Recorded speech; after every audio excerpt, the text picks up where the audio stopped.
che non siamo...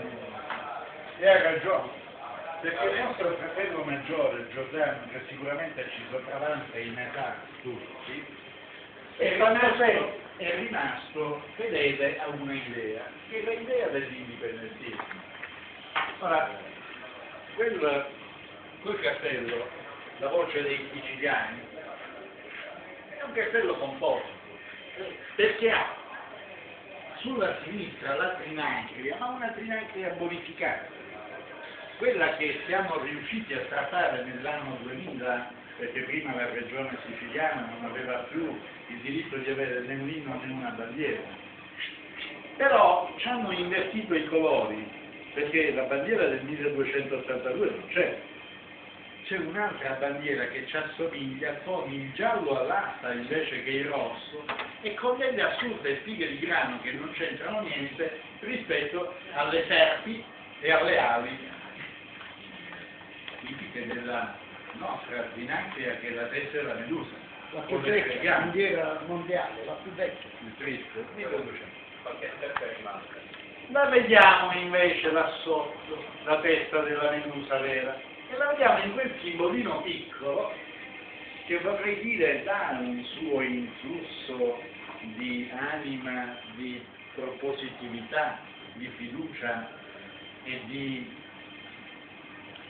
speranza probabilmente, che è il simbolo dell'FNS, Fronte Nazionale Siciliano, che si trova là in basso, a cavallo tra il rosso e il giallo.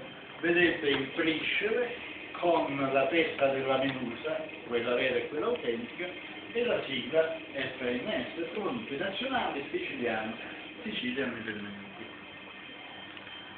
Questa piccola introduzione serviva a una cosa: il Fronte Nazionale Siciliano è da anni che mantiene ferma una determinata fiaccola, e la fiaccola qual è?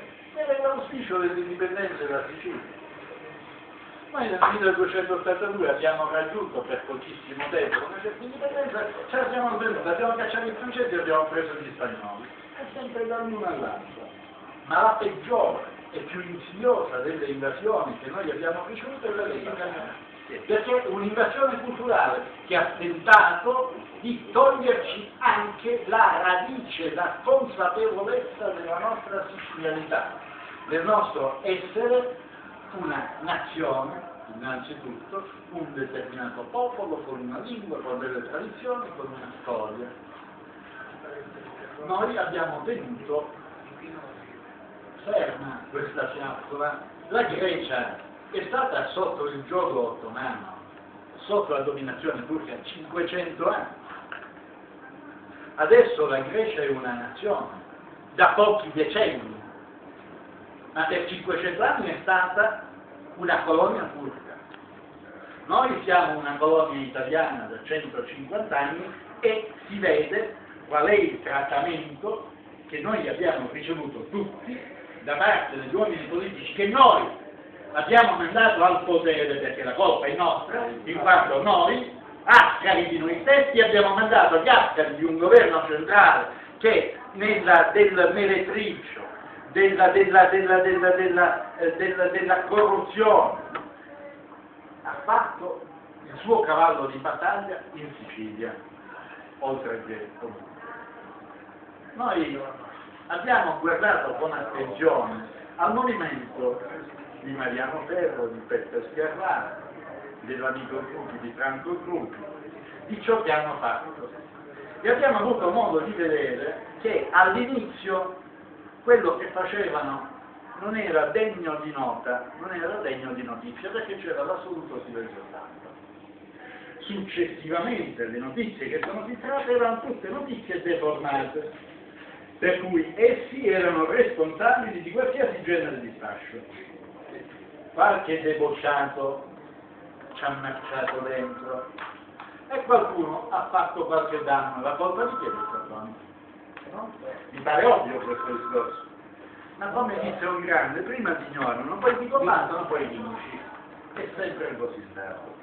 Il Fronte Nazionale Siciliano ha deciso in questo panorama di entrare e di dare la sua, il suo la sua vitalità che ha mantenuto sempre, in sostegno a qualcosa che si propone come effettivamente rivoluzionario per quello che riguarda i siciliani. L'amico del nostro fratello maggiore Vittorio Giordano giustamente diceva: il nostro problema è che noi siamo stati indeboliti perché ci hanno frantumati l'uno con l'altro, e c'avete ragione. Ma secondo voi la Grecia per quale motivo è stata 500 anni sotto l'impero ottomano? Perché le città greche erano città-stato che si facevano la guerra tutta l'una contro l'altra, e quindi c'era Atene contro Sparta, contro Corinto, contro Micene, contro tutti. Ma se noi pensiamo ancora che Paternò ce l'ha contro i catanesi e Lentini ce l'ha contro i siracusani dopo 2400 anni, perché i siracusani cinsero d'assedio Catani, stanno tutti fuori facendo esattamente quello che il germanista fece in Polonia. Dopo 50 anni i figli dei catanesi sbattuti fuori cinsero d'assedio della loro città, e che cosa fecero? I siracusani li mandarono nella zona di Paternò, ma i catanesi prima dove erano stati deportati? A Lentini. Oggi, 2012, i lentinesi che sono in provincia di Siracusa parlano alla catanese e non si scegliono i mussi con i siracusani, i patronesi parlano alla siracusana e non si scegliono i mussi con i catanesi. Perché succede questo? Perché abbiamo un DNA e delle informazioni, e allora è esattamente come la disgregazione dà la possibilità di essere gestiti, perché non c'è niente di peggio di quando uno apre la porta al proprio incubo. 500 anni la Grecia è stata assoggettata perché qualcuno ha aperto la porta ai turchi, o l'ha mantenuta aperta, perché aveva i suoi interessi.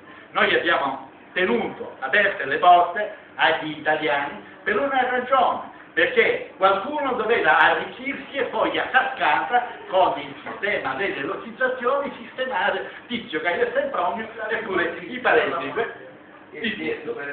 Ora noi abbiamo una possibilità. E la storia è tutto allo sfascio in questo momento. Il deputato Crocetta, che è famoso per non avere minimamente bloccato la prossima aggressione della Germania alla Sicilia, all'agricoltura siciliana, perché la Germania si è acquistato fondi di milioni di ettari in Marocco, dove farà biologico e invaderà il meridione d'Italia. E Crocetta è responsabile di questo, e ha il coraggio di venire qua e di permettersi di dire che è un sicilianista e che vuole fare la rivoluzione siciliana. È pazzo! O altrimenti sta mentendo. O è pazzo o mente, delle due l'una. Io lo prendo per il mendaccio piuttosto che per la follia. L'altro poveraccio si scopre che adesso dovrebbe sistemare la Sicilia quando avrebbe potuto farlo. Già l'ha detto Mariano Ferro, però c'è un fatto: gli sta mancando il terreno sotto i piedi a tutti. Perché? Perché non riescono più neanche a mettersi d'accordo. Crocetta non ha l'appoggio di nessuno, e notizia dell'ultima ora di incontro che era stato progettato per i colonnelli, generali e subalterni del PDL è saltato nella zona di Enna, in quanto c'è qualcuno che non ama tantissimo dare il posto di burattino con o senza fili all'amico, come si chiama? Non si dice. È tutto allo spaccio. Noi ci troviamo in una condizione privilegiata di quelle che c'è, ma è come qualche cosa che potrebbe scappare. Noi ce la potremmo fare effettivamente, ed è per questo che noi ci abbiamo messo il simbolo là, ci stiamo mettendo la faccia e stiamo andando a sostenere della gente per bene che ci crede. Tutto qua. Mariano dice: non c'è bisogno della giacca e della cravatta. No, c'è bisogno anche della giacca e della cravatta. C'è bisogno sia del folklore che della giacca e della cravatta. Bravo.